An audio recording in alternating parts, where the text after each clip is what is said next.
Hi, welcome to the Richard Kabili YouTube channel, and for today's tutorial, I will be teaching you on how to enable and disable two-finger swipe up and basic gestures voice control on iPhone X. But first, can you subscribe to this channel and don't forget to hit the subscribe button and the bell to notify you for the new updates. And let's start.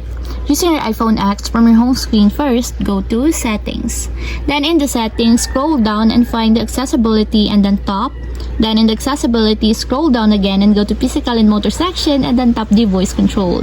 Then in this part, in the Voice Control, go to this section and then tap the Customize Commands. Then in the Customize Commands, tap the Basic Gestures. And then after that, in the Basic Gestures, scroll down again and then find and tap the two-finger swipe up.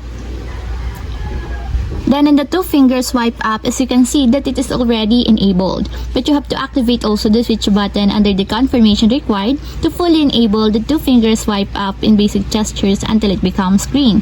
And if you want to disable or turn up, just tap again the switch button just like this.